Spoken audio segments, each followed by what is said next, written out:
नमस्ते जी, आप सभी का बहुत बहुत स्वागत है और आशा करता हूं कि आप सभी लोग बहुत अच्छे होंगे।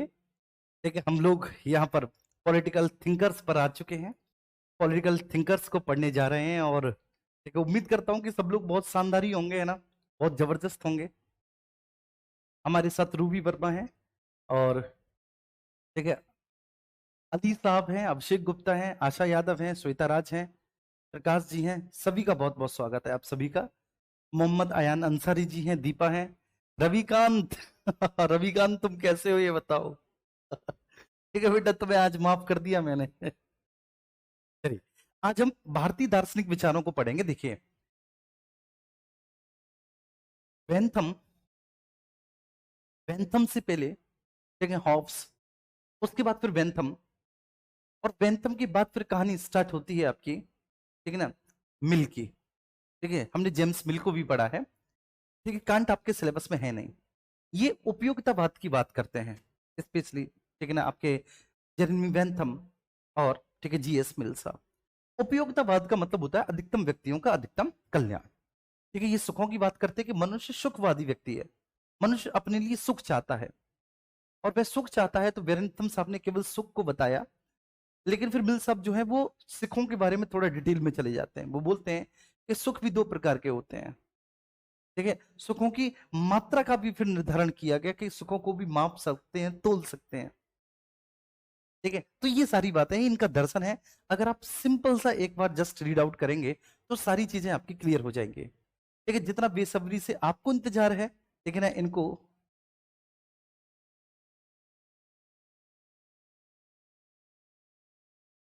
ऋतु कहाँ सेंड किया है मेरे प्यारे बच्चे आपने?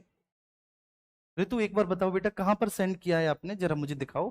ठीक है, तो हम ये चाहते हैं कि जल्दी से जल्दी खत्म हो। ठीक है, आज बेसिकली हम इसको खत्म कर देंगे, है ना? बड़ा सिंपल सा है, आज इसको खत्म कर देंगे थिंकर्स को।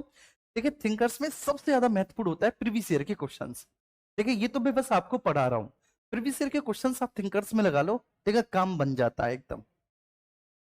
ठीक है ना, क्योंकि वो रिलेटेबल होते हैं मेरे प्यारे बच्चे। ऋतु बच्चे, तुम्हारे कमेंट का मुझे इंतजार है, आप कमेंट अपना बताओ, उसके बाद फिर मैं आगे चलूं।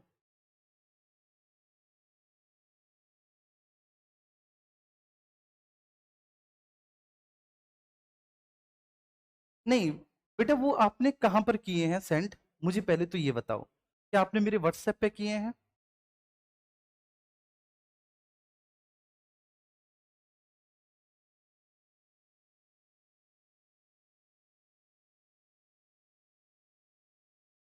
चलिए, चिंतक की बहुत चिंता हो रही थी, लेकिन आपसे पढ़ के इनकी चिंता समाप्त हो गई है।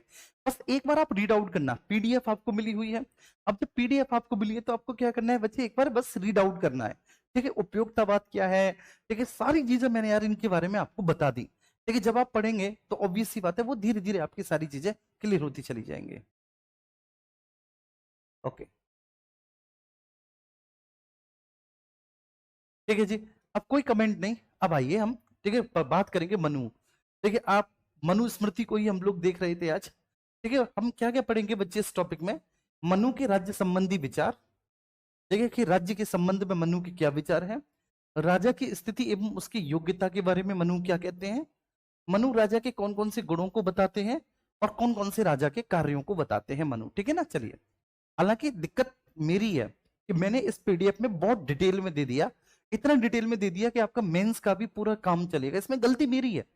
ये हालांकि ये जितने भी पॉलिटिकल थिंकर हैं 4 दिन के थे, केवल 4 दिन के। ठीक है, लेकिन मैंने ही सर पे चढ़ा लिया, तुम लोगों को दिक्कत मेरी है। ठीक है, चलिए। अब मनु के राज्य संबंधी विचार क्या है? राज्य एवं राजा के संबंध में मनु ने मनुस्मृति में अपने विचार प्रकट किए हैं। मनुस्मृति में मनु ने राज्य की उत्पत्ति के 2 सिद्धांतों का समन्वय किया है। एक दैवीय उत्पत्ति का सिद्धांत, दूसरा बच्चे सामाजिक समझौते का सिद्धांत। अब राजा की दैवीय उत्पत्ति का सिद्धांत ये होता है मेरे प्यारे बच्चे, कि राजा की उत्पत्ति तो सीधे, ठीक है, देवताओं के माध्यम से होती है। ठीक है ना, केवल वही व्यक्ति राजा बनता है जिसे राजा बनाने के लिए ईश्वर ने उसे धरती पर भेजा है। ठीक है, जिस व्यक्ति को, ठीक है, ईश्वरीय इच्छा अथवा ईश्वरी कृपा प्राप्त नहीं है, वो राजा बन ही नहीं सकता। ठीक है, ये है, ठीक है, राजा की दैवी उत्पत्ति के सिद्धांत। या ईश्वरीय उत्पत्ति के सिद्धांत। मतलब ठीक है, कोई भी ठीक है सामान्य व्यक्ति राजा नहीं बन सकता, कोई भी सामान्य व्यक्ति राजा नहीं बन सकता। राजा वही बनेगा ठीक है जिसको राजा बनाने के लिए ईश्वर ने चुना है। अब वो ध्यान रखना, अगर मान के चलिए कि वो व्यक्ति जन सामान्य में रह भी रहा है, हमारे तुम्हारे बीच में रह भी रहा है, तो हमें पता नहीं है कि उसमें ईश्वरीय गुण है, लेकिन ईश्वर ने चूंकि उसको उन गुणों से युक्त होकर धरती पर भेजा है, तो ईश्वर को पता है। हमें लगेगा कि वो हमारा चाचा है, हमारा भतीजा है, हमें तो वो यही लगेगा, लेकिन चूंकि राजा ने उसका चुनाव भी किया है, बच्चे राजा ने भेजा ही उसको एक राजा बनाने के ईश्वर ने भेजा ही उसको राजा बनाने के लिए है। तो कुल मिलाकर ये इस ओर इशारा करते हैं कि राजा में दैवीय गुण होते हैं, ठीक है, और राजा प्रभु की इच्छा से, ईश्वर की इच्छा से, ठीक है, हर किसी व्यक्ति के पास राजा बनने की क्षमता नहीं होती। देखिए, तो एक तरह से ये उच्च कुल, उच्च वर्ण और इस तरह की थ्योरी, इस तरह की कहानी को प्रस्तुत करते हैं, है ना। राज्य संबंधी विचार मनु के, दैवी उत्पत्ति। मनु के अनुसार प्रारंभिक अवस्था में ना तो राज्य था, ठीक है, और ना ही राजा था। प्रारंभ में जब ब्रह्मा ने सृष्टि का निर्माण किया, तो समाज में अराजकता की स्थिति उत्पन्न हो गई। अराजकता का मतलब यही होता है बच्चे कि जब राज्य ही नहीं है, लेकिन सृष्टि का निर्माण ब्रह्मा ने कर दिया, अब राज्य है नहीं, तो ऐसी स्थिति में क्या हुआ कि लोग एक दूसरे की संपत्ति पर कब्जा करने लगे, लोग एक दूसरे के संसाधनों का दोहन करने लगे, ठीक है। उन लोगों के बीच में किसी भी प्रकार की कोई भी लॉ एंड ऑर्डर की व्यवस्था थी नहीं। तो ऐसी स्थिति में क्या हो गया बच्चे, समाज में अराजकता की स्थिति उत्पन्न हो गई। मनु के अनुसार मानव सभ्यता में दैवी और असुरी दोनों गुण होते हैं। मनु कहते हैं कि ठीक है, अच्छे भी लोग होते हैं और बुरे भी लोग होते हैं बच्चे, ठीक है, ये आपको समझ में आएगा। तो मनु कहते हैं अच्छे भी लोग होते हैं, बुरे भी लोग होते हैं, दोनों ही प्रकार के लोग होते हैं, इसलिए राजा के बिना समाज में सुव्यवस्था रह ही नहीं पाती। ठीक है ब्रजेश कुमार जी, प्लीज। ठीक है लक्ष्मी, तो कुछ बच्चे तो यही जिद करते रहते हैं कि सर हमारा कमेंट नहीं पढ़ते। मेरे प्यारे बच्चे, पढ़ लो बेटा, कमेंट में क्या रखा है, पढ़ लो। तो इसी वो बोलते हैं कि मानव सभ्यता में शुरू से ही बच्चे ऐसा रहा है कि असुर और दैवीय दोनों प्रकार के गुण रहते हैं। तो इस वजह से राजा के बिना समाज में तो व्यवस्था स्थापित नहीं हो पाती। राजा के बिना समाज में एक अच्छी व्यवस्था स्थापित हो ही नहीं सकती। ठीक है जी। मनुष्य परस्पर शक्ति के आधार पर ही अपने संबंध निर्धारित करते हैं। मनुष्यों में परस्पर संघर्ष के कारण मत्स्य न्याय, मत्स्य न्याय का मतलब क्या होता है ये ध्यान रखना है। मत्स्य न्याय जैसे शब्द कि भाई ठीक है, जिसका पल्ला भारी उसके फेवर में न्याय, जिसकी लाठी मजबूत उसी की भैंस, ठीक है, जैसी स्थिति है। इस अवस्था में ना कोई कानून ना कोई नियम थे, चारों ओर अराजकता का साम्राज्य था, लोगों में भय था, और इस भय से मुक्ति दिलाने के लिए ईश्वर ने राजा की सृष्टि की। इस प्रकार राजा दैवीय रचना है। इस प्रकार राजा क्या है, दैवी रचना है कि इस सभी प्रकार के भय से मुक्त करने के लिए और राज्य में समाज में एक समान स्थिति उत्पन्न करने के लिए राजा ने इस प्रकार की सृष्टि की रचना की। राजा ने ईश्वर ने राजा की रचना की। इस प्रकार से राजा ईश्वरीय सृष्टि की एक विशिष्ट रचना है। हर कोई राजा नहीं बनता, लेकिन राजा वही बनता है जिसको ईश्वर ने चुना है। ये है इनका कॉन्सेप्ट। मनु का राज्य की उत्पत्ति का सिद्धांत दैवी और सामाजिक समझौता सिद्धांत दोनों का ही एक समन्वय है। ठीक है, सामाजिक समझौता का सिद्धांत भी और दैवी दैवी उत्पत्ति का सिद्धांत सीधे सीधे क्या बोला, सामाजिक समझौता का सिद्धांत तो बेटा आप पढ़ के आए, ठीक है ना। आपने हॉब्स में सामाजिक समझौता का सिद्धांत पढ़ा आपने बच्चे, ठीक है ना। उससे पहले तो आपने जितने भी पश्चिमी विचारक हैं उसमें सामाजिक समझौता का सिद्धांत पढ़ा ही था कि लोगों ने आपस में एक समझौता किया और समझौते के अंतर्गत उन्होंने एक राज्य की रचना की और अपने बीच में से उन्होंने किसी एक को राजा बना दिया और अपने सारे अधिकार उस राजा को दे दिए। उसके केवल राजा के प्रति कर्तव्य होते थे, राजा के उसके प्रति जनता के प्रति किसी प्रकार के कोई भी कर्तव्य नहीं होते थे। आप पढ़कर आए कि नहीं सामाजिक तो ये जो मनु साहब है तो इनका जो दर्शन है ना, ठीक है, इनका जो राज्य को लेकर आदर्श है वो एक तो दैवी उत्पत्ति और दूसरा सामाजिक समझौता, दोनों का ही एक अद्भुत समन्वय है, दोनों का ही एक मिश्रण है, दोनों का ही। ठीक है, मनुस्मृति के 7वें अध्याय में राज्य की उत्पत्ति बाहरी रूप से दैवी सिद्धांत के द्वारा हुई और आंतरिक रूप से सामाजिक समझौता सिद्धांत भी हुआ था। बस आपको इतना ध्यान रखना है कि मनु के अनुसार राज्य की दैवी उत्पत्ति प्लस सामाजिक समझौता दोनों के बाद ही, ठीक है, दोनों के अद्भुत समन्वय और अनोखे मिश्रण के साथ ही राज्य की उत्पत्ति हुई है। बस आपको इतना समझना है। ठीक है, क्लियर है। जैसा स्पष्ट किया जा चुका है कि राज्य की उत्पत्ति से पहले समाज की दशा काफी डरावनी थी, अराजकता थी, अव्यवस्था थी, भय का वातावरण था। ठीक है, ये बिल्कुल हॉब्स की तरह डरा रहे हैं। जैसे हॉब्स ने कहा था ना, है ना, कि लोग अहम में थे, ठीक है, एक दूसरे को मारना चाहते थे, उनकी संपत्ति पर अधिकार करना चाहते थे, एक भय की स्थिति थी, है ना। और व्यक्ति इतना स्वार्थी हो चुका था, वो केवल व केवल ठीक है अपने आप को ही प्रभुत्व और महत्ता देता था, दूसरे की करुणा दया जैसी कोई चीज नहीं थी। तो ये बात मनु भी कह रहे हैं कि शुरुआत में ऐसा ही वातावरण था जब ब्रह्मा ने सृष्टि की रचना की। अराजक अवस्था का अंत करने के लिए ही ईश्वर ने राजा की सृष्टि की है, कि इस व्यवस्था का अंत किया जा सके, दैट्स व्हाई ईश्वर ने राजा को बनाया। अब राजा की स्थिति और उसकी योग्यता, लेकिन राजा को मनु ने सर्वोच्च स्थान दिया है, कि राजा ठीक है सर्वोच्च स्थान रखता है। उसके अनुसार 8 लोकपाल होते हैं, ये ध्यान रखना। ठीक है, अब ये इंडियन थ्योरी है। मनु के अनुसार 8 लोकपाल होते हैं, इंद्र वायु यम, ठीक है, सूर्य अग्नि वरुण चंद्र और कुबेर। ये विशिष्ट गुणों से युक्त होता है राजा, इसलिए राजा सर्वोच्च होता है। राजा में सभी गुण होते हैं। राजा धर्म का संस्थापक है और स्वयं धर्म के ऊपर नहीं है, लेकिन वो धर्म का संस्थापक है, लेकिन राजा धर्म से ऊंचा या राजा धर्म से बड़ा नहीं हो सकता। ठीक है, तो यहां पर हॉब्स के विचारों से मनु अलग हो गए, क्योंकि हॉब्स ने कहा कि जो राजा है वो सब कुछ है, लेकिन राजा सब कुछ है, राज्य की संपूर्ण सत्ता राजा के हाथ में है। राजा के द्वारा बनाए गए नियम ही सभी लोगों के लिए मान्य होंगे, चाहे राजा किसी प्रकार के नियम को बना दे, सभी लोग फॉलो करेंगे। लेकिन यहां पर बोला है कि राजा धर्म से ऊपर नहीं है, लेकिन वो धर्म का संस्थापक है, वो धर्म की स्थापना कराएगा, उसका कर्तव्य धर्म की स्थापना कराना। वो लोगों को धार्मिक जीवन जीने के लिए प्रेरित करेगा, लेकिन जो धार्मिक जीवन नहीं जी रहे उनको राजा दंड देगा, लेकिन राजा धर्म से ऊपर नहीं है। मनु बिल्कुल क्लियर कह देते हैं। भाई इसमें तो अब कोई दिक्कत नहीं होगी ना, ये तो अपने लग रहे हैं ना बिल्कुल, कि ब्रह्मा विष्णु महेश इस तरह की बातें हो रही हैं, तो अपने लग रहे हैं, मजा आ रहा है इसमें तो, है ना। चलिए, अतः धर्म का उल्लंघन नहीं कर सकता, कोई भी राज्य बिना राजा के हो ही नहीं सकता। मनु सब बोल रहे हैं कि भाई ऐसा हो ही नहीं सकता कि कोई भी राज्य बिना राजा के हो। राज्य में यदि राजा की मृत्यु हो जाती है तो शीघ्र ही दूसरा राजा नियुक्त किया जाना चाहिए। राजा के उत्तराधिकारी के रूप में राजा के ज्येष्ठ पुत्र, जिसको युवराज कहा जाता है, उसको राजा घोषित किया जाना चाहिए। हिंदू राज दर्शन में प्रजा का रंजन मतलब प्रसन्न करने वाली राजतंत्र का समर्थन किया गया है। देखिए, हिंदू राजतंत्र में बच्चे जो राजतंत्र है, राजतंत्र कैसा होना चाहिए, राजा कैसा होना चाहिए, जो प्रजा को प्रसन्न रखे। तो प्रजा को प्रसन्न करने वाला राज दर्शन है हिंदू राज दर्शन जो है। और बोला है कि राजतंत्र कैसा होना चाहिए, तो यहाँ पर राजतंत्र राजा और उसका जो पूरा का पूरा बच्चे सिस्टम है, जो उसकी पूरी काउंसिल है, वह जनता की इच्छाओं के आधार पर शासन करे, जनता को प्रसन्न करने वाली हो। राजा को देश काल परिस्थिति शक्ति विद्या शास्त्र का ध्यान रखते हुए व्यवहार करना चाहिए। उसे समय के अनुसार क्षमा दया क्रोध युद्ध और मैत्री भी करनी चाहिए। राजा के गुण है ये सब। राजा को ज्ञानी होना चाहिए, मृदु एवं सत्यभाषी होना चाहिए, विवेकी तथा शास्त्र के अनुसार कार्य करने वाला होना चाहिए। ठीक है, वेदों के ज्ञाता ब्राह्मण विद्वानों और वृद्धों के प्रति उसमें श्रद्धा होनी चाहिए। राजा को विनम्र होना चाहिए।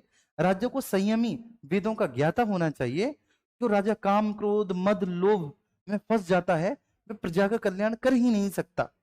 एक राजा को युद्ध से भयभीत नहीं होना चाहिए, समर्थवान होना चाहिए। राजा को मद्यपान जुआ पराई स्त्री और आखेट से दूर रहना चाहिए। देखो यार, देखो बिल्कुल मतलब मनुस्मृति का विरोध ठीक है किया गया, ठीक है, केवल एक वर्णाश्रम व्यवस्था के आधार पर। बाकी का मनुस्मृति वास्तव में सही है। अब जिन लोगों ने नहीं पढ़ा, बस एक ट्रेंड बन गया कि मनुस्मृति को जला दो। अब वर्णाश्रम व्यवस्था देखो उसमें काफी कठोर दे रखी है, वो गलत भी है।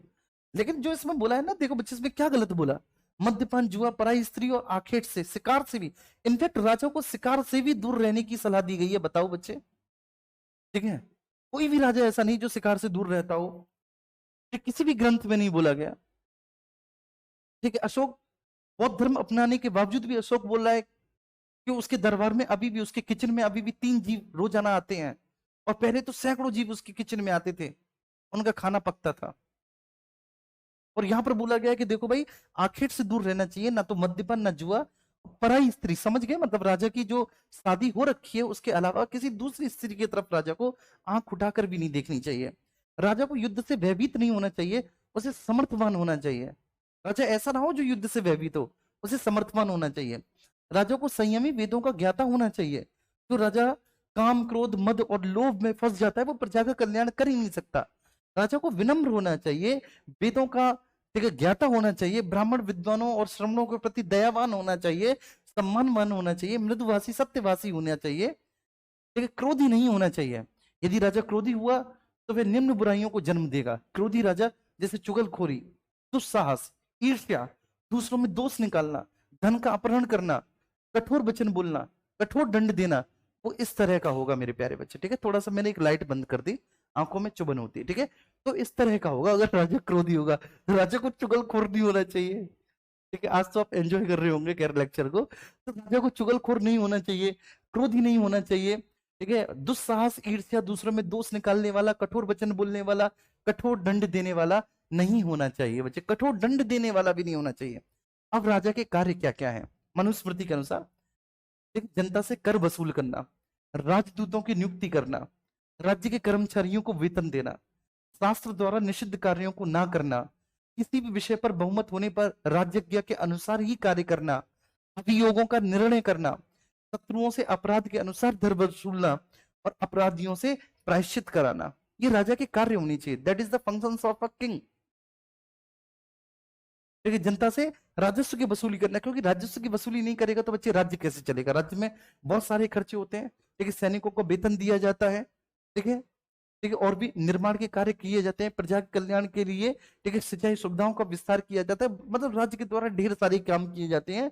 तो इसलिए राजा जनता से कर वसूलने वाला हो, राजदूतों की नियुक्ति करने वाला हो, राज्य के कर्मचारियों को वेतन देना, शास्त्र द्वारा जो निषिद्ध कार्य हैं उनको ना करने वाला, ठीक, किसी भी विषय पर बहुमत होने पर राज्यज्ञ के अनुसार कार्य करना, अभियोगों का निर्णय करने वाला हो, शत्रुओं से अपराध के अनुसार धन वसूलने वाला हो और अपराधियों से, ठीक है, प्रायश्चित करवाने वाला हो। अब मनु का बेटा सप्तांग सिद्धांत क्या है? मनु बोलते हैं मेरे प्यारे बच्चे, ये ध्यान रखना, ठीक है, कि राज्य जो है ना बच्चे, इसके 7 अंग होते हैं। अकॉर्डिंग टू मनु राज्य 7 अंगों से मिलकर बना है, और ये जो 7 अंग है इसको कौटिल्य ने भी स्वीकार किया है। मनु के ये जो 7 अंग है राज्य के, कौटिल्य ने भी यही 7 अंग स्वीकार किया है। कैसे याद करोगे आप? देखो, कैसे याद करोगे? राजा होगा, ठीक है ना, राजा होगा तो स्वाभाविक सी बात है, लेकिन राजा के मंत्री होंगे, है ना बच्चे, अमात्य। देखिए, यही कौटिल्य का भी सप्तांग का सिद्धांत है। देखिए, मनु ने भी राज्य के 7 अंग माने हैं, कौटिल्य ने भी। कहीं ना कहीं कौटिल्य का दर्शन जो है वह मनु के दर्शन से ही प्रभावित है। देखिए, इसमें कोई दो राय नहीं है। और कौटिल्य ने अपने अर्थशास्त्र में मनु के राज्य के दर्शन को ही संशोधनों के साथ जो है ना स्वीकार किया है। उसमें बहुत सारे संशोधन करके उन्होंने अपना अर्थशास्त्र लिख दिया कौटिल्य साहब ने। देखिए, तो अब इसको राज्य के जो 7 दर्शन है, जो 7 अंग हैं, आप कैसे याद करेंगे? तो राजा होता है और राजा का मंत्री होता है, हम सब जानते हैं। ठीक है बच्चे, अब राजा, राजा का मंत्री, ठीक है, ये कहाँ पे रहते हैं बच्चे? ठीक है, दुर्ग में रहते हैं, किले में रहते हैं। ठीक है, ये सब लोग कहाँ पे रहते हैं? किले में रहते हैं, दुर्ग में रहते हैं ये। ठीक है, दुर्ग का एक कोष होता है, कोष होता है, और कोष की रक्षा करने के लिए मेरे प्यारे बच्चे मित्र होता है। अगर कोई कोष को चुराता है तो उसको दंड दिया जाता है। दंड तो 1 2 3 4 5 6, और ये सब कहाँ होते हैं बच्चे? ये सारी चीजें जनपद में होती हैं। ये सारी चीजें किस में होती हैं? ये सारी चीजें जनपद में होती है। ये मेरी ट्रिक है। अब ये मैं सोच रहा कि ऐसे मैंने याद किया है, क्योंकि जब मैं तुम्हारी तरह था भैया, देखिए स्टूडेंट, आज भी हूं, आज भी पढ़ लेता हूं, ऐसी बात नहीं है, तो मैंने ऐसे याद किया। राजा है, राजा का अमात्य, अमात्य मीन्स मंत्री। ये राज्य के सप्तांग आपको ऐसे याद करने हैं, अमात्य। तो बच्चे, राजा है, राजा का अमात्य है, मतलब मंत्री है। ठीक है, राजा, राजा के मंत्री कहाँ पे रहते हैं? दुर्ग में। दुर्ग का कोष है, ठीक है बच्चे, मित्र है, ठीक है, दंड है, और फिर ये सब जनपद में। तो देखो, अब इसमें मनु के कितने, ये कौटिल्य साहब के सप्तांग है, ये जो सप्तांग है कौटिल्य के हैं। अब इसके कितने मिल रहे हैं? राजा, अमात्य मिल रहा है, ठीक है, जनपद मतलब वही राजधानी, तो उसको पुर कहा है, कोष मिल रहा है, कोष भी मिल रहा है, ठीक है, दंड भी मिल रहा है, दंड भी मिल रहा है, और मित्र भी मिल रहा है, मित्र भी मिल रहा है, सारे मिल रहे हैं। तो राजा मिल रहा है, अमात्य मिल रहा है, ठीक है, राजा और अमात्य ये दोनों मिल रहे हैं, राजा और अमात्य, तो राजा मिला, ठीक है, अमात्य मिला, ठीक है। इसके बाद भैया जी कोष मिला, ठीक है, दंड मिला, मित्र मिला, चलिए। इसके बाद राष्ट्र, राष्ट्र मीन्स सर क्या आपका? ठीक है, जनपद मिला, राष्ट्र मीन्स जनपद मिला। तो 1 2 3 4 5 6 7, एक चीज कौन सी है बच्चे? पुर राजधानी।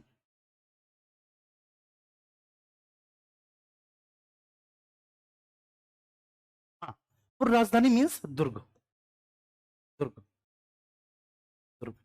तो ये भी मिला, ठीक है। मनु ने उसको पुर राजधानी लिखा है और कौटिल्य ने दुर्ग लिखा है। कौटिल्य ने क्या लिखा है बच्चे? दुर्ग लिखा है। आप याद कर लेंगे प्लीज, एक बार थम्स अप करके बताएंगे सभी लोग, मेरे प्यारे बच्चे सब लोग याद कर लेंगे।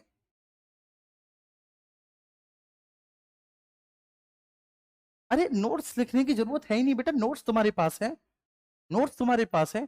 मैं तुम्हारे टेलीग्राम ग्रुप में पीडीएफ डाल दूंगा, बस मुझे एप्लीकेशन पे पीडीएफ आपकी डल जाएगी, ये पूरी पीडीएफ आपको पड़ जाएगी, प्रिंट आउट निकलवा लेना आप इस पीडीएफ का, बस।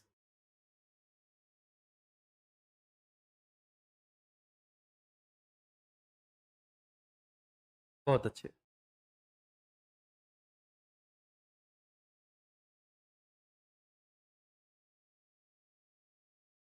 ठीक है, देखो मैं एक बात आपको बताता हूँ, ठीक है, एक बात सुनना आप सब लोग, आपने फीस दी है, ठीक है, इस कोर्स के लिए फीस बहुत कम है वास्तव में, ठीक है, वो एक दूसरी बात है, लेकिन फिर भी आपकी बच्चे फीस तो गई है। अब आपका कर्तव्य बनता है कि आप अपनी पूरी ईमानदारी से पढ़ें, आप अपना सब कुछ झोंक के पढ़ें, अपना सब कुछ आप न्यौछावर कर दें, ठीक है, और आपको कठिनता भी नहीं होगी पढ़ने में, क्यों नहीं होगी, क्योंकि जितना मैं पढ़ा रहा हूं आप बस उतना पढ़ते चले जाइए, ठीक है, बस उतना पढ़ते चले जाइए, आप पाएंगे कि सारी चीजें आपकी बहुत अच्छे से क्लियर होती चली जाएंगे, इतना मोर देन इनफ है जो आपका चल रहा है, ठीक है।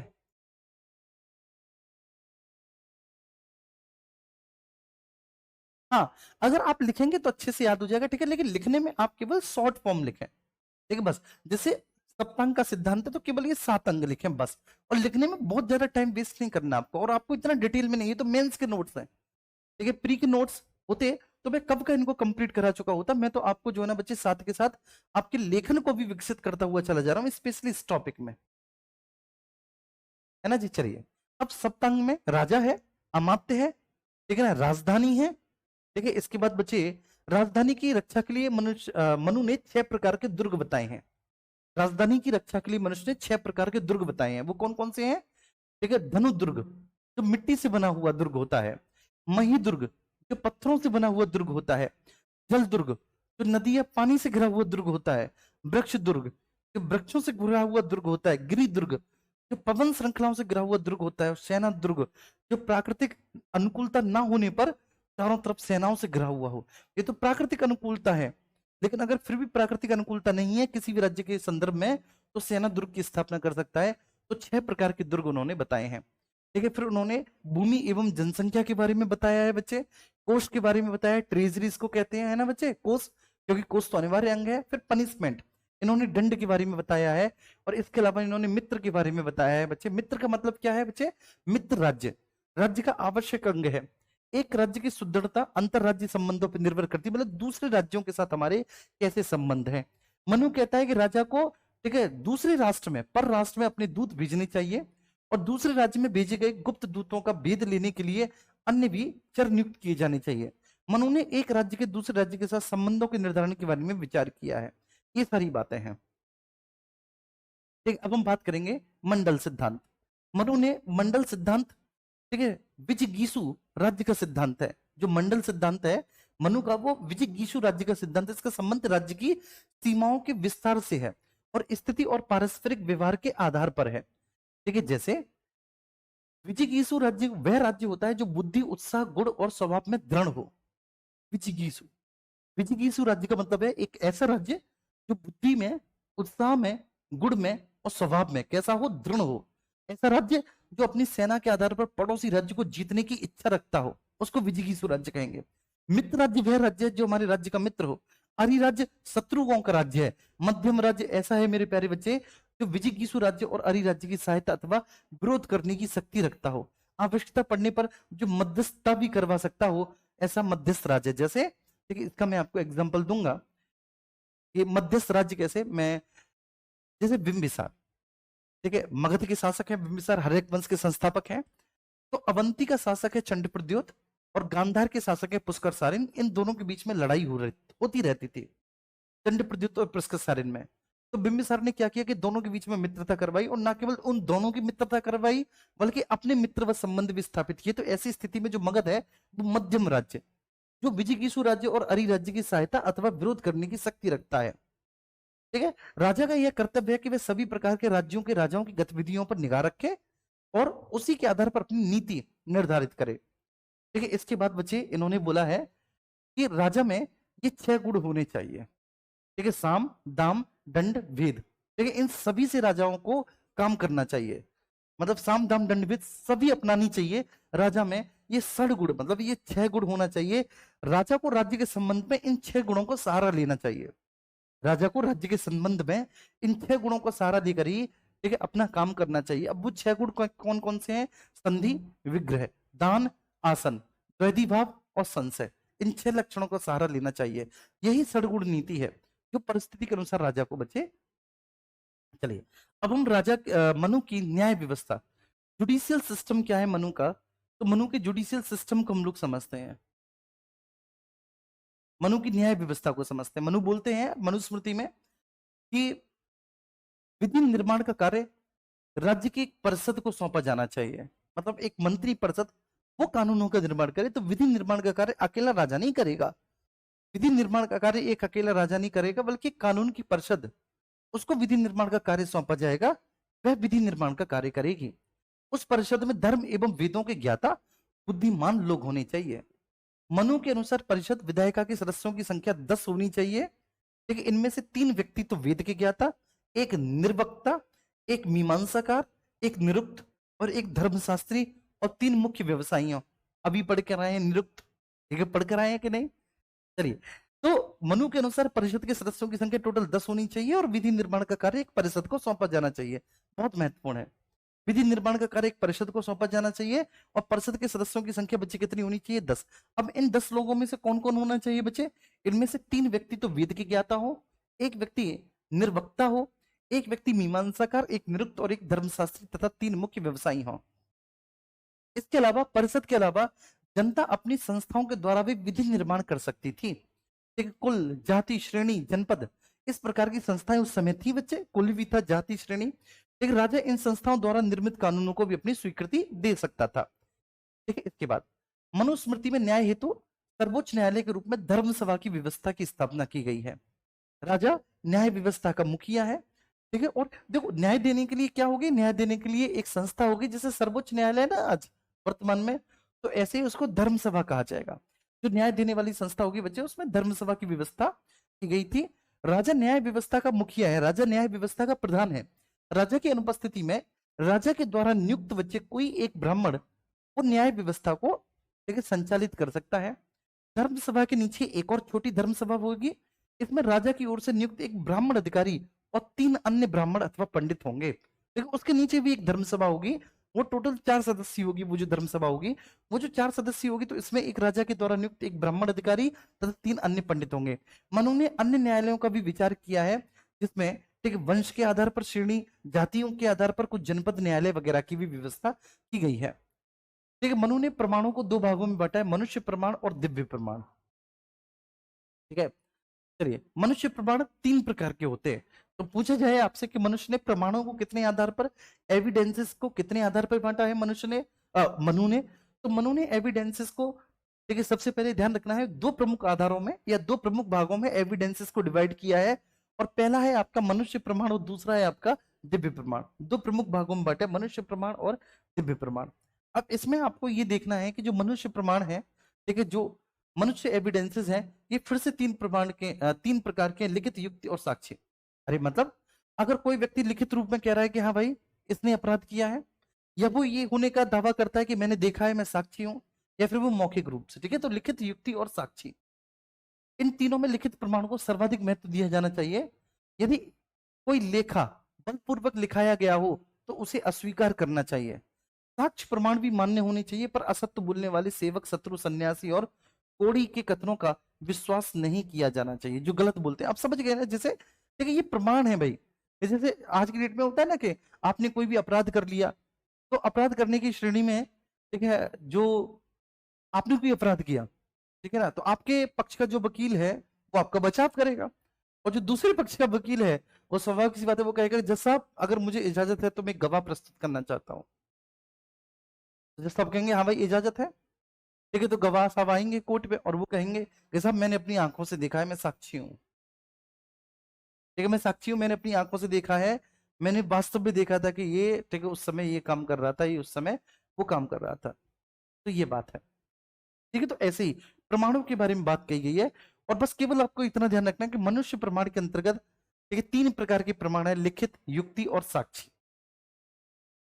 साक्षी, दिव्य प्रमाण।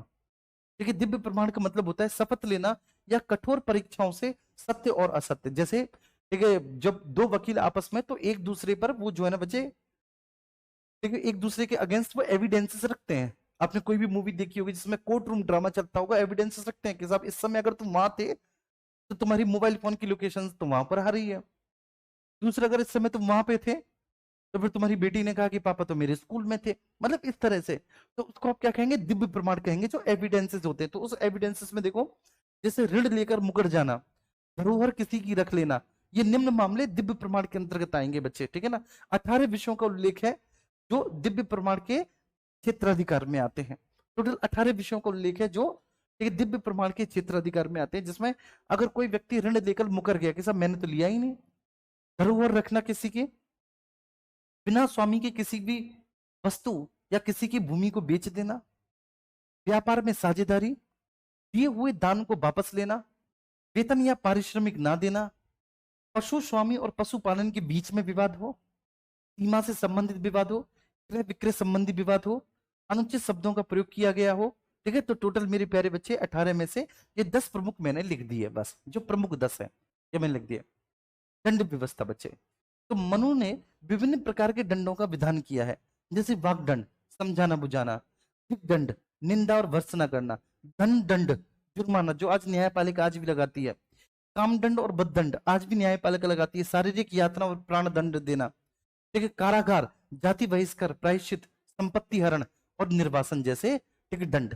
तो कुल मिलाकर अगर देखा जाए तो निम्न प्रकार के दंडों का विधान किया गया है। दंड वर्ण व्यवस्था के अनुसार देने का प्रावधान था। दंड जो था वर्ण व्यवस्था के अनुसार देने का प्रावधान था, दंड, है ना बच्चे। और निम्न प्रकार के दंडों का विधान किया गया है। और वे दंड कौन कौन से हैं जिनका विधान किया गया है? वाग्दंड मतलब समझाना बुझाना; दूसरा दिग्दंड मतलब निंदा और भर्त्सना करना; तीसरा धन दंड मतलब जुर्माना लगाना; चौथा एक काम दंड और बद्ध दंड, शारीरिक यातना और प्राण दंड देना। और उसके बाद नेक्स्ट है आपका कारागार, जाति बहिष्कार, प्रायश्चित, संपत्ति हरण और निर्वासन से संबंधित दंड।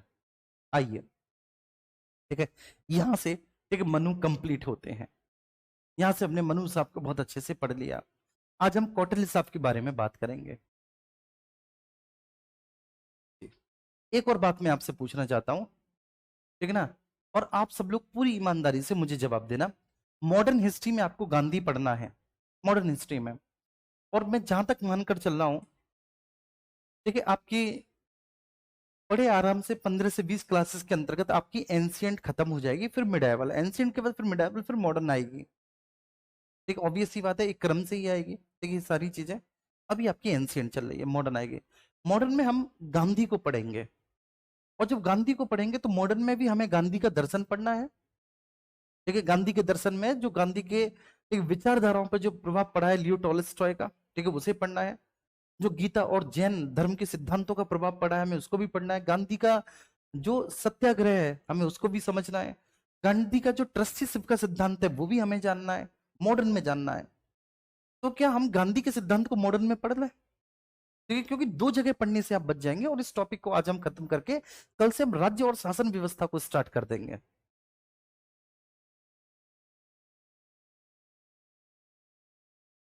हाँ बिल्कुल, लक्ष्मी जी बनना है। चलिए, थैंक यू सो मच भाई।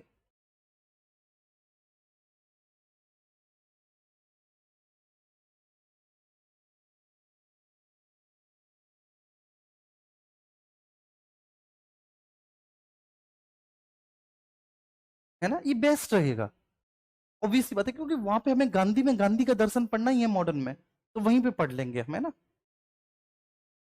हाँ, बहुत अच्छे, थैंक यू सो मच बच्चे कि आप इस बात को समझे। मुझे बड़ा अच्छा लगा कि आज आप इस बात को समझे। चलो, ठीक है ना। अब आप, सिंपल सी बात है, देखो बच्चे, हमने जितने भी विचारक किए, ठीक है, हमने प्लेटो से स्टार्ट किया, ठीक है, हमने फिर अरस्तु देखा, ठीक है, हमने हॉब्स देखे, हमने मिल देखे, हमने जेरमी बेंथम देखे, ठीक है ना। मतलब जितने भी विचारक और चिंतक हमने देखे हैं अभी तक, ठीक है, एक बार आप क्या करना कि मेरे इन लेक्चर्स को देख लेना, ठीक है, मेरे इन लेक्चर्स को एक बार सुन लेना, ठीक है, एक बार तो आपका सुनना बनेगा, एक और बार, ठीक है, इन लेक्चर्स का सुनना बनेगा। अब इसके लिए 1.5 स्पीड का यूज करना है ना, ठीक है, या फिर नहीं बनेगा इतना तो। और उसके बाद साथ के साथ आप नोट्स, ठीक है ना, पढ़ते रहना, नोट्स पढ़ते रहना, ये जितने भी चिंतक और विचारक हैं आपके सारे क्लियर हो जाएंगे।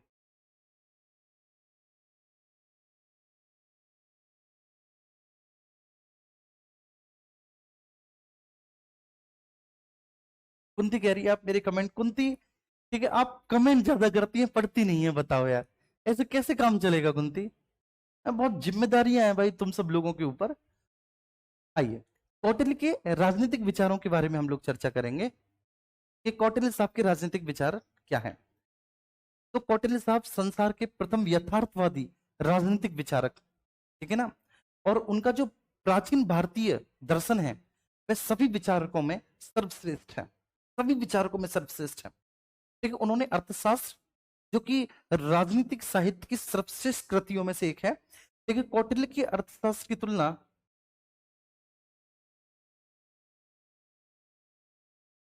कौटिल्य की अर्थशास्त्र की तुलना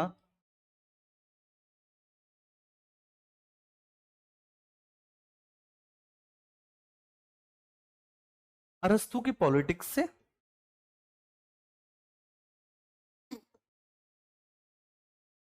अरस्तु की पॉलिटिक्स से एवं, ठीक है ना, मैकियावली, आपके सिलेबस में मैकियावली था नहीं, मैकियावली के प्रिंस से की गई है,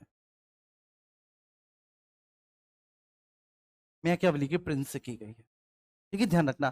तो आप कह सकते हैं कि अर्थशास्त्र विश्व के राजनीतिक साहित्य की सबसे कृतियों में से एक है, लेकिन यथार्थवादी राजनीतिक विचारक हैं बच्चे, और इनका जो स्थान है प्राचीन भारतीय राजनीतिक विचारकों में सर्वश्रेष्ठ है।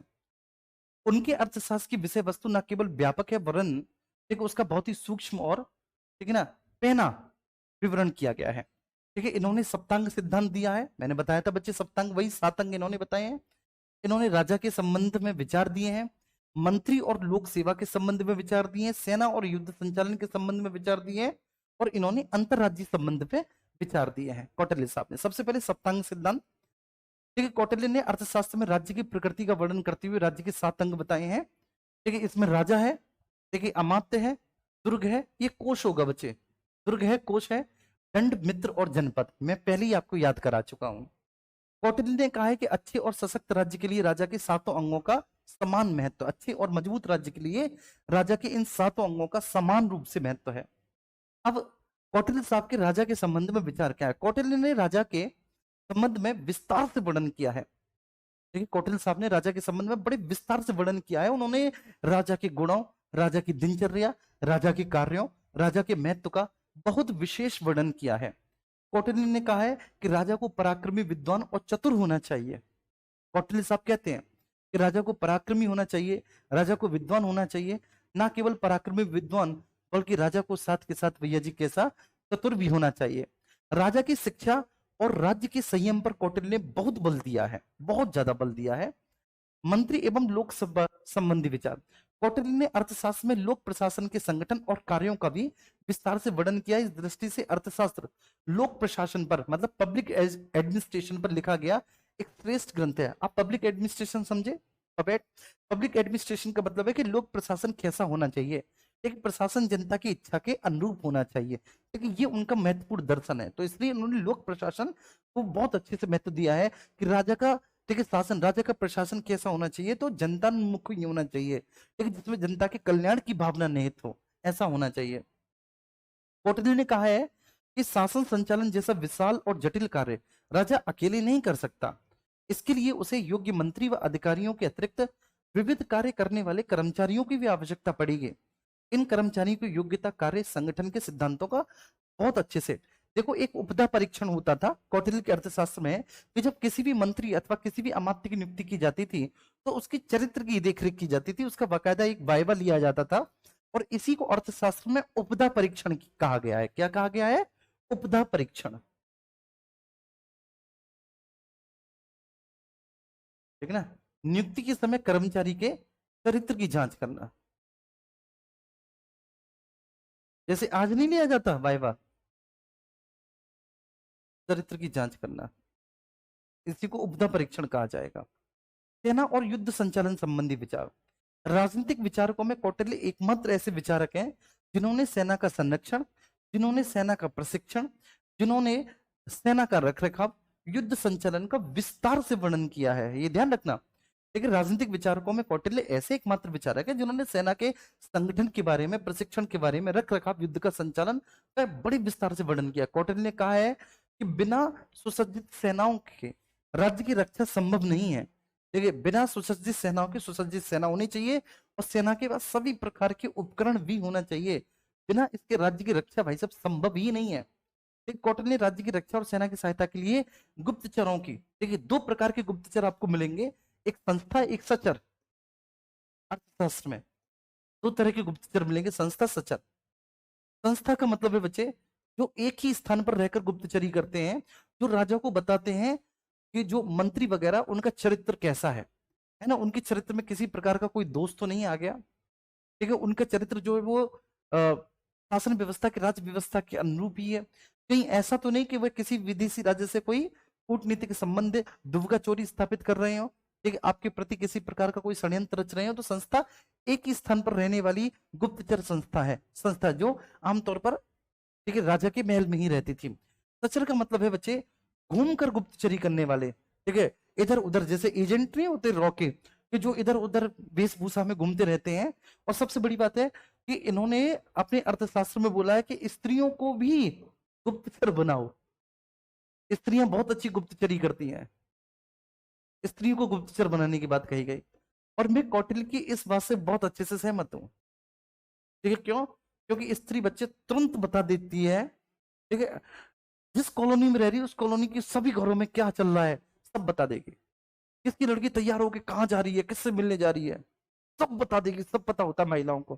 तो इन्होंने इसकी, महिलाओं की इस विशेषता पर बल देती हुई कहा है कि भाई महिलाओं को इस काम में शामिल करो, इनके पास इस काम की बड़ी विशेषता होती है।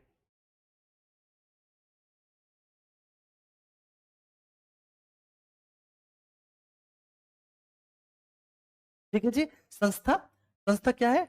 घूमकर गुप्तचरी करने वाले लोग, घूम घूम कर गुप्तचरी करने वाले, और ये एक ही स्थान पर रहकर गुप्तचरी करने वाले।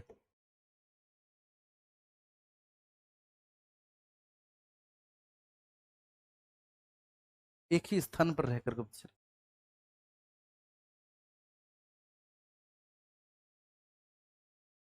एक ही स्थान पर रहकर गुप्तचरी करने वाले।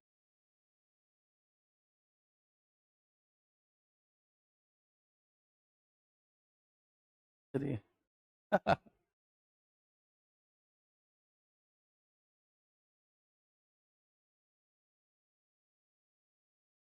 ठीक है जी, क्लियर हुआ। ये दो प्रकार के, ठीक है, इनफैक्ट गुप्तचर, उनके वर्गीकरण और कार्यों का भी वर्णन उन्होंने किया है। तो उन्होंने, देखिए, ये बहुत अच्छे से इस बात को स्वीकार किया है, ये ध्यान रखना आपका। ठीक है, एक तो कौटिल्य साहब का सप्तांग सिद्धांत है कि राज्य के 7 अंग है, मैंने बता दिया। दूसरा उनका राजा के संबंध में विचार है कि राजा कैसा होना चाहिए बच्चे, राजा की दिनचर्या, राजा के कार्य और राजा के महत्व का विशेष रूप से वर्णन किया है। उन्होंने कहा है राजा को पराक्रमी, विद्वान, चतुर होना चाहिए। राजा की शिक्षा और राजा के संयम पर बहुत बल दिया। उन्होंने कहा है कि बिना शिक्षा के राजा ठीक वैसा ही होता है जैसे घुन लगी हुई लकड़ी। ये कौटिल्य साहब का स्टेटमेंट है। तो राजा की शिक्षा और राजा के संयम पर, राजा को संयमी और चरित्रवान होना चाहिए, एक इस बात पर बहुत बल दिया है। एक मंत्री एवं लोक सेवा संबंधी विचारों में ये ध्यान रखना, उन्होंने बहुत अच्छे से लोक प्रशासन के बारे में चर्चा की है मेरे प्यारे बच्चे। अर्थशास्त्र लोक प्रशासन पर लिखा गया एक श्रेष्ठ ग्रंथ है। कौटिल्य ने कहा है कि शासन संचालन जैसा विशाल और जटिल कार्य राजा अकेले नहीं कर सकता, इसलिए एक राजा की सहायता के लिए मंत्री और अधिकारी होनी चाहिए, साथ ही साथ कुछ कर्मचारी भी होने चाहिए। ठीक है, और कर्मचारी, ठीक है, ऐसे नहीं अपॉइंट किए जाने चाहिए, उसके लिए बाकायदा उनका टेस्ट भी होना चाहिए, और इसको उन्होंने उपदा परीक्षण नाम दिया है। क्या नाम दिया है बच्चे? उपदा परीक्षण। क्लियर है? ये समझ में आ रहा है?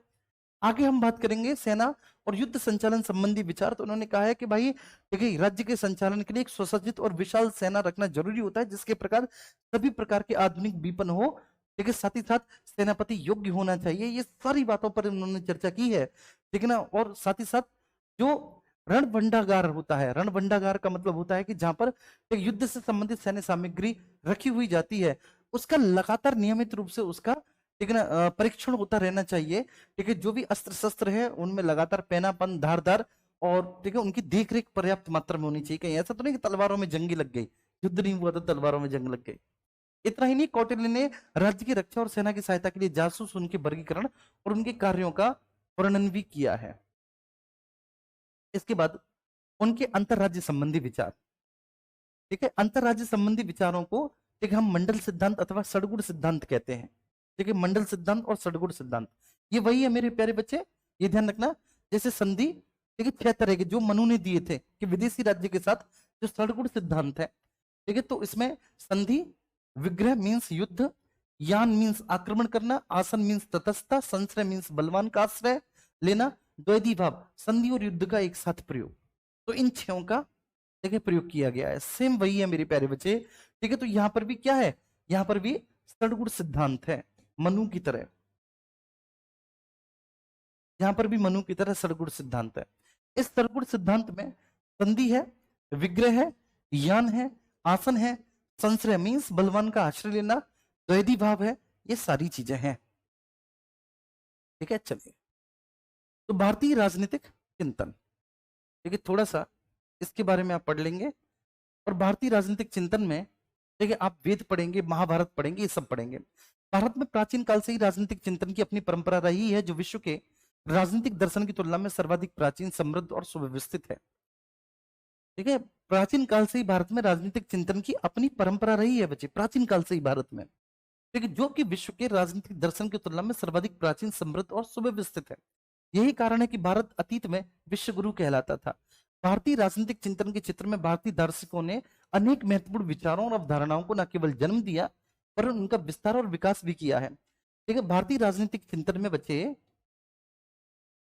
भारतीय राजनीतिक चिंतन में सद्गुण, सत्य, न्याय, राजनीतिक जीवन, अधिकार और स्वतंत्रता जैसी अवधारणाएं ठीक है वह देखने को हमें मिलती है।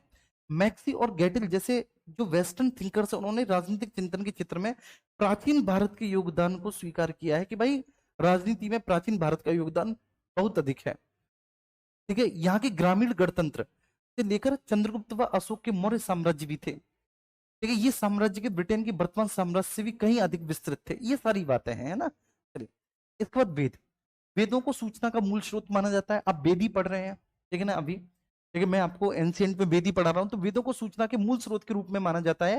हालांकि वेद अस्तित्व में मौजूद राजनीतिक व्यवस्था का वर्णन नहीं करते, फिर भी राजा, राजत्व, संत या ऋषि आदि जैसी अवधारणा और प्रजा के प्रति उनके कर्तव्यों की जानकारी वेदों से प्राप्त की जा सकती है। सभा और समिति जैसी संस्थाएं जो आधुनिक दिनों में भी प्रचलित हैं, उनकी जड़ें वैदिक काल से ही पाई जाती हैं। ठीक है, मतलब समझ में आ गया। वेद सूचना के मूल स्रोत के रूप में वेदों को स्वीकार किया जाता है। वेदों में बच्चे ठीक है ऋग्वैदिक समाज का, ठीक है ऋग्वैदिक समाज की जो सामाजिक व्यवस्था है, जो धार्मिक व्यवस्था है, जो वहां की राजनीतिक व्यवस्था है, ठीक है, जो वहां के लोगों का धार्मिक विश्वास है, जो वहां के लोगों की पूजा पद्धति है, ठीक है, इसके अंतर्गत स्रोत हैं, प्रार्थनाएं हैं, इन सभी की चर्चा ठीक ऋग्वेद में की गई है। ठीक वैसे ही ठीक यजुर्वेद है, सामवेद है, अथर्ववेद है, इन सभी में लोगों के ठीक है जो दैनिक व्यवहार है, जो राज्य के सिद्धांत है, ठीक है, इन सब के बारे में विस्तृत रूप से वर्णन किया गया। तो कहीं ना कहीं जो ठीक है वेद है, वेदों से भी हमें राजनीतिक चिंतन के बारे में जानकारी मिलती है। ठीक है, इसमें महाभारत भी पीछे नहीं है। ठीक है, ध्यान रखना, महाभारत भी भारतीय राजनीति की कला पर एक उत्कृष्ट कृति है, उत्कृष्ट कृति। ठीक है, राज्य की कला, कूटनीति, युद्ध, नैतिकता, रणनीति, राज्य संबंध और इस तरह की संपूर्ण कला महाभारत में बहुत अच्छे से समझाई गई है। अर्थशास्त्र जो कि कौटिल्य की लिखी हुई बच्चे राजनीति पर एक बहुत अच्छी पुस्तक है अर्थशास्त्र। तो अर्थशास्त्र में भी कहीं ना कहीं बच्चे हमें इस बात के बारे में जानकारी मिलती है कि राजनीति क्या है, राजनीतिक सिद्धांत क्या होता है। ये सारी चीजें कौटिल्य के अर्थशास्त्र से भी देखने को मिलती है। और अभी हमने कौटिल्य के सिद्धांत को बहुत अच्छे से पढ़ा भी, कौटिल्य के सिद्धांत को बहुत अच्छे से हमने जाना भी। ठीक है, एक प्रोफेसर अल्टेकर है, ठीक है, जो कि एक यूरोपीय प्रोफेसर है, उनके अनुसार ये मुख्य रूप से शासन की व्यवहारिक समस्याओं से संबंधित है, जो अर्थशास्त्र है। ठीक है, मतलब ये कोई ठीक है आदर्शवादी बात नहीं करता, शासन की जो व्यवहारिक समस्याएं हैं, शासन की व्यवहारिक समस्याओं से ही संबंधित है ये जो आपका अर्थशास्त्र है। युद्ध और शांति के समय में देखिए हम इसका प्रयोग करते हैं अर्थशास्त्र का, अर्थशास्त्र से बहुत सारी सीख लेते हैं। कौटिल्य की ये जो कृति है, ये जो रचना है अर्थशास्त्र, ये टैक्सेशन, ये बच्चे डिप्लोमेसी, कूटनीति, युद्ध नीति और क्रांति जैसे मुद्दों पर भी प्रकाश डालती है। चलिए, इसके अलावा बच्चे जैसे आपकी कामंतकीय, नीति शास्त्र, शुक्र नीति सार आदि भी कई तरह के और भी देखिए बहुत सारे मेरे प्यारे बच्चे आप कह सकते हैं कि महान कार्य हैं, देखिए जो कि विचारकों ने, भारतीय राजनीतिक विचारकों ने किए हैं। चलिए, अब इसके बाद शिलालेख, देखिए चाहे आप शिलालेखों के बारे में बात करें तो अशोक के शिलालेखों, एक उनसे भी हमें भारतीय एक राजनीति के बारे में जानकारी मिलती है। अशोक के 14 बृहत शिलालेख है, 7 स्तंभ लेख है, ठीक है, 4 गुफा लेख है, 4 में से एक्चुअली 3 गुफा लेख है। चाहे हम अशोक के बारे में बात करें या फिर हम गुप्त शासकों के अभिलेखों के बारे में बात करें, देखो उनसे भी हमें जानकारी मिलती है। जैसे गुप्त शासकों में अगर हम समुद्रगुप्त का अभिलेख देखें, ठीक है, तो समुद्रगुप्त का अभिलेख आपका, उससे हमें जानकारी मिलती है, ठीक है, जिसमें उसका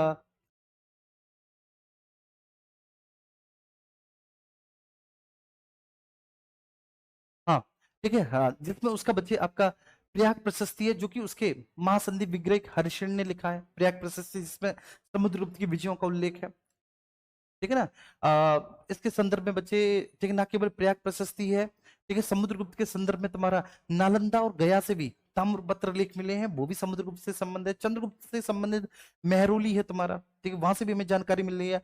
उदयगिरी का प्रथम लघु शिलालेख है, उदयगिरी का द्वितीय शिलालेख है, ठीक है, मथुरा का है, गढ़वा का है, ये सब ठीक है इससे संबंधित है, चंद्रगुप्त द्वितीय से संबंधित है, ठीक है। ऐसी कुमार गुप्त से संबंधित अभिलेख भी हैं, ठीक है, जिसमें मंदसौर का अभिलेख सबसे ज्यादा फेमस है। मंदसौर का अभिलेख से भी हमें, ठीक है, उदयगिरी का तृतीय शिलालेख है, गढ़वा का द्वितीय और तृतीय शिलालेख है, उससे भी हमें इसके बारे में जानकारी मिली है। तो अभिलेख शिलालेख एक भारतीय दर्शन के बारे में जानकारी देते हैं। इसके अलावा विदेशी यात्रियों के जो विवरण है, जैसे मेगास्थनीज ने इंडिका लिखी है, फाइयान ने फोको की लिखी है, हैंसांग ने सीयू की लिखी है बच्चे, ठीक है, इत्सिंग, ठीक है, हैंसांग के बाद आया उसने भारत तथा मलय द्वीप पुंज लिखी है। तो इन समस्त स्रोतों से भी हमें, देखिए, इसके बारे में जानकारी प्राप्त होती है कि प्राचीन भारतीय दर्शन कैसा था, एक राजनीति में बच्चे क्या क्या था, क्या क्या नहीं था। अन्य स्रोतों में ये सारी चीजें हैं बच्चे, पुराण है, खुदाई में मिले सिक्के, मोहर हैं, जैन और बौद्ध साहित्य, बृहस्पति सूत्र, ठीक है, सोमदेव का जो नीति वाक्य निर्था है, ठीक है, इन सभी से हमें, ठीक है, जानकारी मिली है। चलिए, तो कुल मिला के इन समस्त जानकारियों के आधार पर हम क्या कह सकते हैं कि राज्य साधन है, साध्य नहीं। एक राज्य साधन है, साध्य नहीं है। एक भारतीय विचारकों ने एक राज्य स्वयं एक लक्ष्य नहीं माना, बल्कि समाज की उन्नति का एक साधन माना है। राज्य एक लक्ष्य नहीं है। पश्चिमी विचारकों से यहाँ पर जो है ना, ये थोड़े से अलग है, जो भारतीय राजनीतिक विचारक है, ठीक है। और ये मोस्ट इंपोर्टेंट है। देखो, साधन का मतलब क्या होता है कि अंतिम उद्देश्य नहीं है, बल्कि क्या है कि उस प्रक्रिया में संघर्षशील है। तो राज्य साधन है, साध्य नहीं है। साध्य कौन है मेरे प्यारे बच्चे? देखिए, साध्य है जनता, ठीक है, साध्य है, देखिए, जनता के कल्याण हेतु किए जाने वाले कदम, वो साध्य है। राज्य तो उनकी पूर्ति करने का एकमात्र माध्यम है कि वह जनता के कल्याण के लिए, ठीक है, उद्योग एवं व्यापार के विकास के लिए, कृषि और पशुपालन के विकास के लिए, राज्य में संपन्नता और वैभवता को लाने के लिए, प्रजा में के सभी प्रकार के दुखों के निवारण के लिए लगातार संघर्षशील और प्रयत्नरत रहता है। वो राज्य है, वो राजा है। देखिए, तो राज्य या राजा कौन है? साधन। साध्य कौन है बच्चे? जनता। तो कहीं ना कहीं भारतीय प्राचीन राजतंत्र में भी लोकतंत्र के गुण निहित हैं। देखिए, ये भारतीय प्राचीन राजनीतिक दर्शन की एक प्रमुख विशेषता है, प्रमुख विशेषता है, ठीक है ना। तो जिसका कार्य क्या होता था? समाज की भौतिक और आध्यात्मिक उन्नति में सभी प्रकार का योगदान। राज्य का उद्देश्य क्या होना चाहिए? लोक कल्याण। मैंने बता दिया, लोक कल्याण है ना, जिसमें जनता को स्वतंत्रता मिले, न्याय मिले, संप्रभुता मिले, समानता मिले, ठीक है ना, उनका गरिमापूर्ण जीवन हो, प्रतिष्ठा हो, लोगों को अवसर मिले, जनता को। ये यार लोक कल्याण है यार, ठीक है ना। राज्य मातृवत एवं पितृवत होता है। इसका मतलब क्या है बच्चे? मातृवत एवं पितृवत। राज्य को प्रजा की मां के समान पोषण, राज्य को प्रजा की मां के समान पोषण और दुलार देना चाहिए, साथ ही पिता के अनुसार, ठीक, अनुशासन व दंड देना चाहिए। तो राज्य मातृत्वत एवं पितृवत होता है। ये केवल भारतीय प्राचीन दर्शन में मिलना चाहिए, केवल प्राचीन भारतीय दर्शन में ही मिलता है और कहीं नहीं मिलता। कि देखो, राज्य की क्या जबरदस्त व्याख्या की गई है कि राज्य को मातृवत और पितृवत होना चाहिए। जैसे माता, ठीक है, जैसे माता होती है ना, अपने बच्चे का ख्याल रखती है, ऐसी राज्य को अपनी प्रजा का ख्याल रखना चाहिए, उसको पोषण देना चाहिए सब। और जैसे पिता अनुशासन में रहने के लिए बच्चे को प्रेरित करता है, तो पिता जैसा अनुशासन भी होना चाहिए। ठीक है, क्या बात है, न्यायपूर्ण राज्य होना चाहिए, ठीक है, जिसमें एक कानूनों के समक्ष सभी को समानता होनी चाहिए, कानून के आधार पर किसी भी तरह का कोई भेदभाव नहीं होना चाहिए, ठीक है, कानून, ठीक है, सुलभ होना चाहिए, न्यायपालिका स्वतंत्र होनी चाहिए, मतलब इस तरह से इसमें ये बात कही गई है, दंडधारी राज्य होना चाहिए। ठीक है बच्चे, ये ध्यान रखना बार बार। ठीक है, इसका वर्णन किया गया है। साथ ही ये भी जोड़ दिया गया है कि शक्ति का प्रयोग अंतिम अवस्था के रूप में किया जाना चाहिए। ठीक है, जब बहुत ही ज्यादा आवश्यक हो तभी शक्ति। अब प्रमुख विशेषता क्या है भारतीय चिंतन की, ये सब मेंस का चल रहा है। भारतीय चिंतन की प्रमुख विशेषताएं क्या है? राजनीतिक सिद्धांत धर्म के अभिन्न अंग है। राज्य नितांत आवश्यक और उपयोगी है, बिना राज्य के आप सत्ता चला ही नहीं सकते। तो राज्य नितांत आवश्यक और उपयोगी, बिना राज्य के आप राजनीतिक व्यवस्था की कल्पना नहीं कर सकते। ठीक है, बिल्कुल साफ बोल दिया है। इसलिए राज्य नितांत आवश्यक और उपयोगी है। राज्य नितांत आवश्यक और उपयोगी है क्यों? क्योंकि बिना राज्य के बच्चे आप कल्पना ही नहीं कर सकते। ठीक है, राज्य व्यवस्था की। राजनीतिक सिद्धांत, एक राजनीतिक सिद्धांत धर्म, मतलब राजनीति और धर्म का देखिए एक अद्भुत समन्वय भारतीय राजनीतिक दर्शन में आपको देखने को मिलेगा। ठीक है ना, राजनीति और धर्म एक दूसरे से अलग नहीं किया है। देखिए मैंने बोला ना कि राज्य और धर्म दोनों एक दूसरे से पृथक नहीं है, अद्भुत समन्वय है। उन्होंने राज्य को धर्म से अलग नहीं किया, लेकिन धर्म उनका वो नहीं है। धर्म का मतलब होता है कर्तव्यों का पालन, और कर्तव्यों का पालन ऑब्वियस सी बात है बच्चे, राजनीतिक व्यवस्था का आधार होना चाहिए। कर्तव्यों का पालन राजनीतिक व्यवस्था का आधार होना चाहिए। एक बहुत अच्छी बात है इसमें। तो कर्तव्यों का पालन यदि होता रहेगा, प्रत्येक व्यक्ति अपने कर्तव्यों का पालन करेगा, तो राज्य में किसी भी तरह की कोई भी अव्यवस्था उत्पन्न ही नहीं होगी, है ना, किसी भी तरह की कोई अव्यवस्था पैदा ही नहीं होगी। चलिए, प्राचीन भारत में राज्य का सर्वप्रथम कर्तव्य धर्म का पालन करना है, ये हो गया। प्रमुख विशेषताएं, राज्य व शासन के ध्येयों के संबंध में एक मतता है, मतलब राज्य और शासन दोनों के जो उद्देश्य हैं वो एक है। जैसे सभी विचारक मानते हैं कि राज्य का प्रथम कर्तव्य व्यक्तियों से उनके धर्म का पालन कराना है। सभी विचारक मान रहे हैं कि राज्य का प्रथम कर्तव्य ही क्या है? राज्य का प्रथम कर्तव्य ही क्या है? राज्य का प्रथम कर्तव्य है कि भाई सभी विचारकों से उनके धर्म का पालन कराना।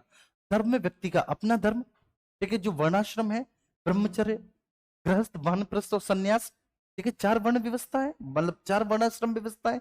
ठीक है, मतलब 0 से 25 वर्ष की उम्र तक ब्रह्मचर्य, 25 से 50 तक गृहस्थ, 50 से 75 वानप्रस्थ, और उसके बाद 75 के बाद संन्यास। ठीक है ना, और प्लस आश्रम धर्म से सभी आ जाते हैं, मतलब आप सभी को अपने कर्तव्यों के साथ साथ जो धार्मिक कर्तव्य हैं, ठीक है, जो धार्मिक शिक्षा आपको दी गई है कि वर्णाश्रम व्यवस्था को फॉलो करना, ठीक है, तो वो सब आप उसको भी फॉलो करेंगे। राजा का कर्तव्य है कि वह धर्म की रक्षा करे और अपनी शक्ति के आधार पर व्यक्तियों को धर्म विरुद्ध आचरण करने से रोके। ठीक है, ऐसे ही ठीक है मनुस्मृति, रामायण, ठीक है, कामंदक हो, नीति सार हो, शुक्र नीति सार हो, इन सभी में बच्चे इस तरह की बातें लिखी गई हैं। ठीक है, चाहे कामंदक हो चाहे नीति सार हो, इन सभी में मानव में असुरी प्रवृत्तियों की प्रबलता है। मानव में सद और असत किन प्रवृत्तियों की प्रबलता होती है, इस संबंध में भारतीय विचारक मनुष्य को स्वाभाविक रूप से स्वार्थी, दुष्ट, झगड़ा करने वाला और अन्य व्यक्तियों के अधिकारों का अपहरण करने वाला मानते हैं। मनु लिखते हैं कि निर्दोष और शुद्ध आचरण करने वाला सुची व्यक्ति बड़ी कठिनाई से मिलता है। देखिए, तो इस मामले में भारतीय प्राचीन राजनीतिक दर्शक भी मानते हैं कि मनुष्य की मूल प्रवृत्ति कैसी है? मनुष्य की मूल प्रवृत्ति झगड़ालू है। एक मनुष्य की मूल प्रवृत्ति झगड़ालू है। बहुत मुश्किल है कि आपको कोई निर्दोष व्यक्ति या फिर कोई सूची व्यक्ति मिल जाए, बहुत मुश्किल है बच्चे। ठीक है, और भारतीय प्राचीन दर्शन में दंड शक्ति को अधिक महत्व दिया गया है। ठीक है, दंड शक्ति को अधिक महत्व दिया गया है। जैसे अब महाभारत का शांति पर्व देखें, महाभारत के शांति पर्व के अनुसार धर्म और अर्थ की रक्षा दंड द्वारा की जाती है। जब तक दंड नहीं मिलेगा धर्म और अर्थ की रक्षा नहीं हो सकती। ये बोला गया है कि भाई धर्म और अर्थ की रक्षा दंड के अनुसार ही की जाती है। जो प्राणी मात्र की रक्षा के लिए ही ईश्वर ने ब्रह्म तेज में दंड का विधान किया है, इसलिए किया है। कौटिल्य का बच्चे सप्तांग सिद्धांत मैंने आपको बता ही दिया। देखिए सप्तांग सिद्धांत क्या है? शुक्र नीति सार के अनुसार इस शरीर रूपी राज्य में राजा स्थिर के समान है, अमात्य आंख है, सुहत कान है, कोस मुख है, एक बल मन है, दुर्ग हाथ है और राष्ट्र पैर है। चलो ठीक है, अब राजा अमात्य इनके बारे में यहाँ पर डिस्कशन कर रखा है कि राजा कौन है, अमात्य कौन है, ये सारी चीजें यहाँ पर दे रखी हैं और कुछ नहीं है बच्चे। तो कुल मिलाकर अगर हम बात करें, कुल मिलाकर बच्चे हम बात करें, तो ये आपका सिलेबस यहाँ पर ठीक है, राजनीतिक चिंतन ये कंप्लीट हुए। और मिस्टर गांधी को हम तब देखेंगे जब हम मॉडर्न में गांधी पढ़ेंगे, क्योंकि वहां पर भी हमें गांधी का दर्शन पढ़ना ही पड़ेगा। ठीक है, तो ये ठीक है सिंपल सी स्लाइड है। ठीक है, ये आपको मिल जाएगी मेरे प्यारे बच्चे, और आप जनरल सा क्या करेंगे, इसका एक रिवीजन करेंगे सब लोग।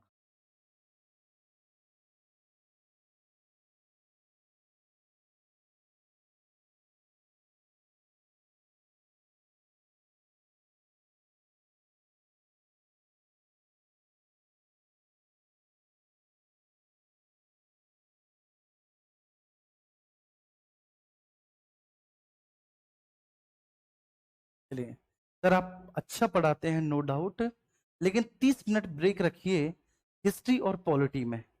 अच्छा, ब्रेक रखना है हिस्ट्री और पॉलिटी में। बच्चे, जब मैं 3 घंटे लगातार पढ़ा सकता हूँ, आप बताओ आप क्यों नहीं पढ़ सकते यार? आप तो मुझसे ज्यादा युवा होंगे,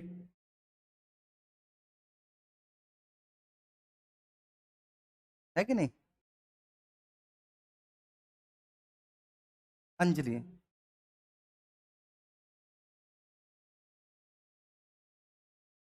चलिए, ठीक है, अब आप सभी, ठीक है, इसको बहुत सीरियस होकर पढ़िए, ठीक है? मैंने जितने भी प्रमुख राजनीतिक चिंतक थे ये सब पढ़ा दिए। ये बच्चे, बहुत मुश्किल था कि इन सभी को, ठीक है, लिख लिख के पढ़ाया जाता, क्योंकि अगर मैं लिख लिख के पढ़ाया जाता बहुत समय लगता। और इनके प्रॉपर नोट्स आपको मिलने जरूरी थे कि, देखिए, इनका जो पूरा दर्शन है राजनीतिक चिंतन का, ठीक, इनका जो पूरा चिंतन है, ठीक, इनके चिंतन की जितनी भी प्रमुख विशेषताएं ये मैंने आपको बताई दी। अब आपका काम क्या है?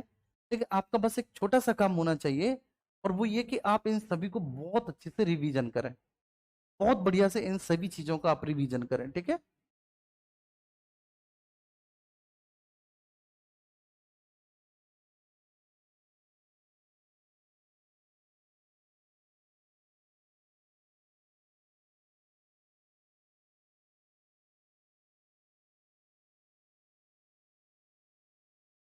ओके, तो भाई थोड़ी सी रेस्पॉन्सिबिलिटी बच्चे आप भी लो ना, मेरे प्यारे बच्चे।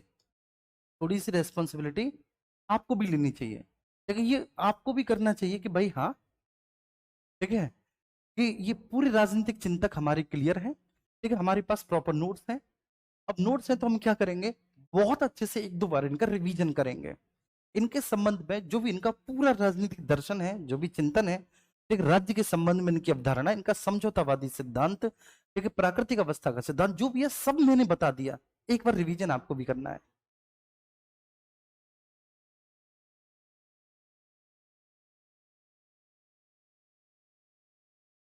हाँ,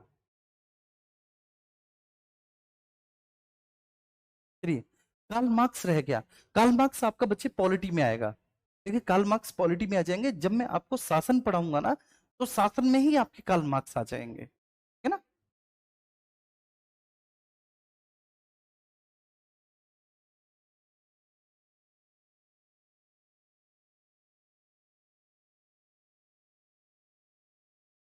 ठीक है, तो फिर ओके, बाय बाय। ठीक है, अभी हम फिर शाम को मिलेंगे। कल तो ज्योग्राफी की क्लास किसी टेक्निकल समस्या की वजह से नहीं हो पाई थी, तो इंडियन ज्योग्राफी में हम लोग मिलते हैं, आ जाते हैं ना। ओके, ठीक है, बाय बाय। अरे कुछ नहीं है बच्चे, ठीक है, व्हाट्सएप खुला है, कुछ नहीं है। Okay, bye. ढेर सारा प्यार आप सभी को।